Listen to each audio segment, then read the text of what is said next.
Part 9. It's all my fault. Wangji hated the drama industry. The work was tedious and unchallenging. Worse was the number of people he had to interact with every day, the noise, and the bright lights. Then in the evening, when all he wanted to do was relax and play some music, women would drop by and try to seduce him. They didn't care that he was married. The story Zhan had told about his wife divorcing him had spread. Wangji was the hottest new thing with his tall, slender but powerful frame. His sunglasses and icy looks gave him an aura of mystery that drove them crazy. They all wanted him. Modern women were much more brazen than the women he knew. He finally told them he was gay, that this was why his wife divorced him.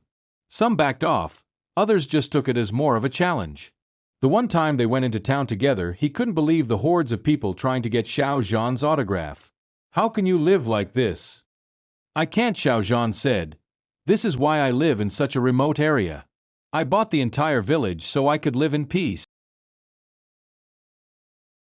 It was a relief to be back in Zhan's house.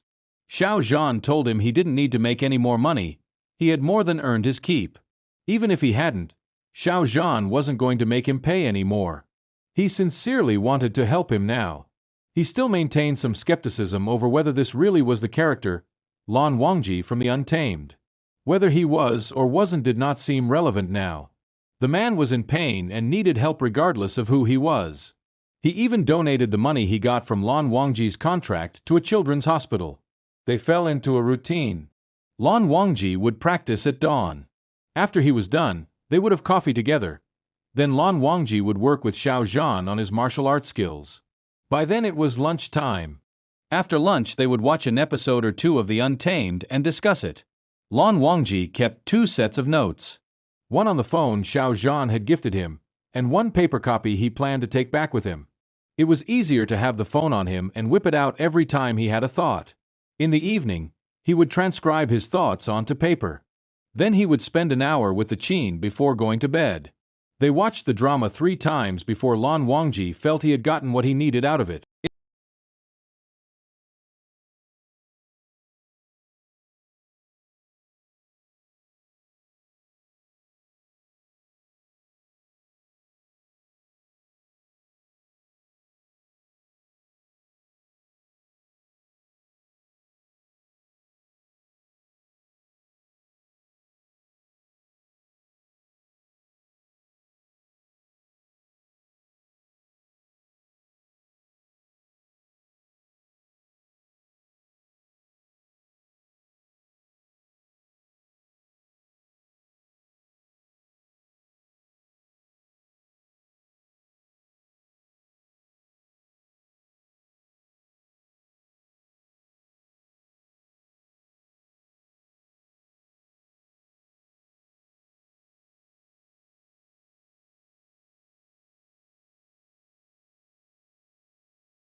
A pattern emerged.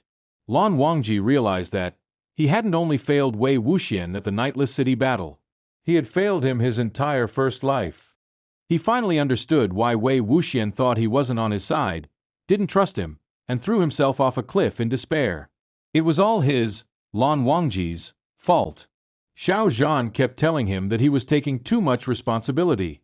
Wei Wuxian had made some mistakes that made it harder for Wangji to stand by him.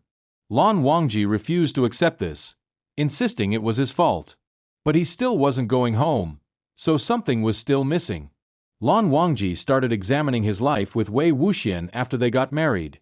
He found more disturbing patterns related to his self-hatred over being gay.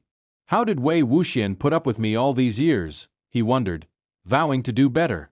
Almost a year had passed, and Wangji was anxious to get back home, but something was eluding him. "You said Wei Wuxian left for 3 months. How did that come about?" Wangji thought about it. He said he was bored and needed to roam. "So, he just left?"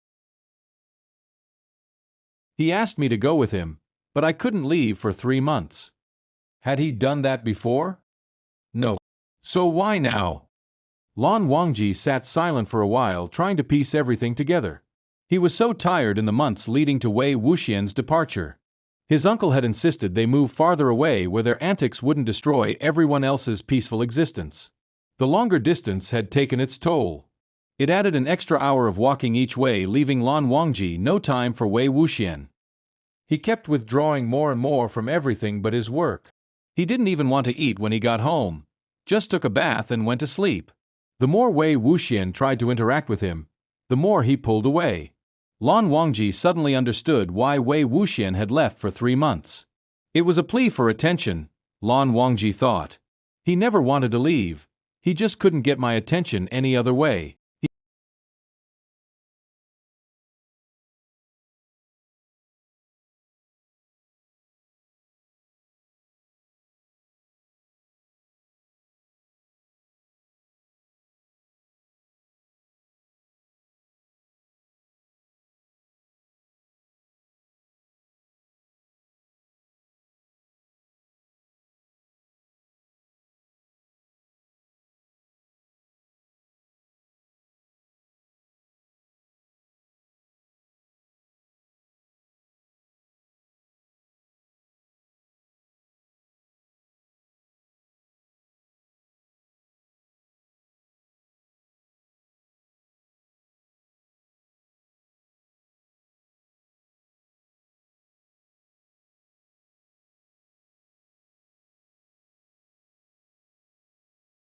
Throughout their marriage, Wei Wuxian had always been very demanding when it came to getting Lan Wangji's attention.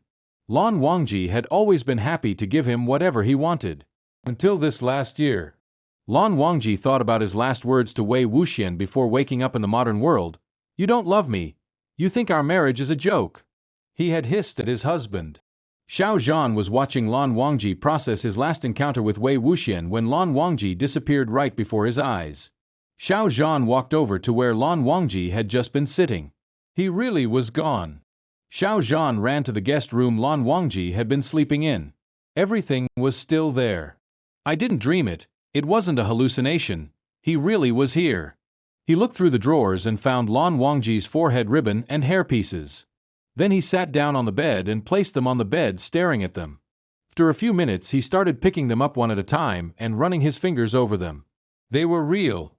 Lan Wangji really had been here. He went to the closet where he knew the sword was. It was behind the robes Lan Wangji had worn when he arrived. Xiao Zhan had used Baiken multiple times while he was training with Lan Wangji. He tried to draw the sword, but he couldn't. Baiken had sensed that Lan Wangji was no longer in this world with it and sealed itself.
He did it.